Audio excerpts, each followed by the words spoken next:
Dia faly miarahaba asika rehetra indray amin'ny anaran'i Jesosy Kristy Tompo. Fifaliana ho anay ato amin'ny fiangonana Rifino manolotra anao indray an'izao fandaharana iarahantsika manatotosa amin'izao fahitalavitra izao. Ny Tompo Andriamanitra Raisotoho izay naharan'ny lanitra sy ny tany no hombatsika tsirairay avy izay mpanaraka an'izao fandaharana izao izany. Androany dia manana teny ambara aminao indray Andriamanitra ary maniry raha maniry ny mba hanarahanao hatramin'ny farany an'izao fandaharana izao satria Andriamanitra Tompo isika dia vonona mandrakariva ny anova ny tantaram-piainanao. Azoko antoka fa sika sendrasendra ny anarahanao an'ity fandaharana ity satria te hamonjy anao Andriamanitra. Zao mako possible no tafavoaka ny fiainan'olona anankiray raha tena miaraka amin'Andriamanitra izy. Possible no tafavoaka ny fiainan'olona anankiray raha miankina amin'ny Kristy Jesosy izy. Ny mampalahelo dia maro ny olona manao tahaka ny fahazarana ny fanompoana an'Andriamanitra na ny fanarahana an' Jesosy fa tsy tena miorina amin'ny fanompoana an'Andriamanitra izy. Androany kosa andao tena hiombona iray saina hanompo an'Andriamanitra isika satria le Andriamanitra Raisotoho dia vonona ny anova ny tantaram-piainanao, vonona ny asa mahery eo amin'ny fiainanao. Zao voalaza ny tenin'Andriamanitra mba entiko hitondrana asika hiditra amin'ny afatra zay entiko eto anio ato amin'ny Isaia 5:1-10. Isaia 5:1-10 mivaky toy izao amin'ny anaran'i Jesosy. Isaia 5:1-10. Izao no lazain'i Jehova ny ray masin'i Israely dia ny namorona azy. Ny amin'ny zavatra ho avy no anontanio aho, ary ny zanako sy ny asan'ny tanako dia aoka ho adidiko ihany. Raha io voalaza ny tenin'Andriamanitra io dia mendrika sy rariny isika raha hiankina amin'Andriamanitra satria zanany isika, azy isika, sy tokony hianan'Andriamanitra hafa sy izy no efa manome toko fa ny zanany sy ny asan'ny tanany dia adidiny ihany. Maro ny olona diso fanantenana, maro ny olona no mandeha amin'ny lalana sy izy, maro ny olona no manompo Andriamanitra sy izy satria sy ao ny fahalalany sy ny fahatakarany ka mahatonga azy irorosaina. Inona moa no anamarinako an'izany? Ny anamarinako azy dia izao: be loatra ny zavatra miazady amin'ny fiainan'ny olona.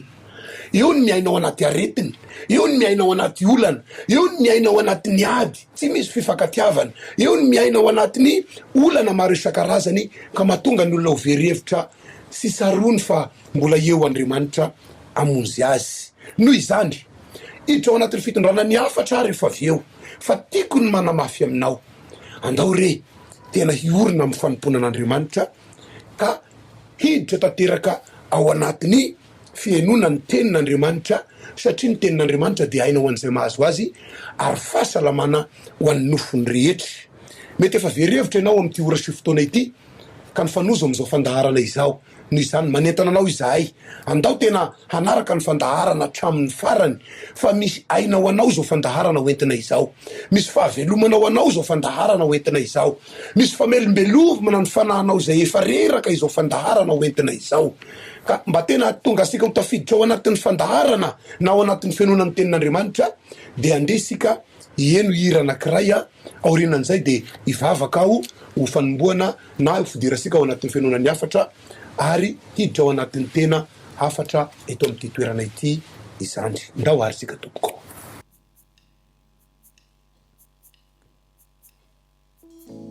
Zavetsy aminao dia ataovy eo amin'ny fonao ny tananao dia ataovy tena hiainanao tokoa ny tononkira hoe vonina Jesosy ny hainao ny teninao, handray ny teninao androany.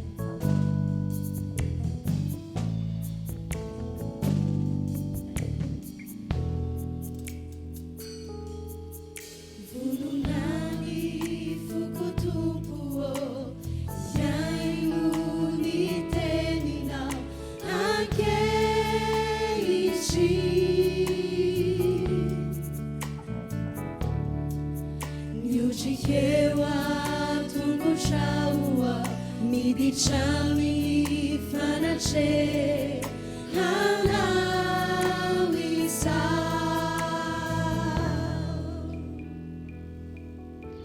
Harutsay eto ny osotrao andemireo vahoakanao ankehitriny fononany fokotoboa iaino ny teninao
simba miuva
Favaka isika tompoko Jehova rainay sara indrindra zay any an-danitra ao misaotra anao amin'ny anaran'i Jesosy Kristy tompo satria mbola omenao an'ity fotoana ity zahay ahafahanay mandreny amin'ny teninao.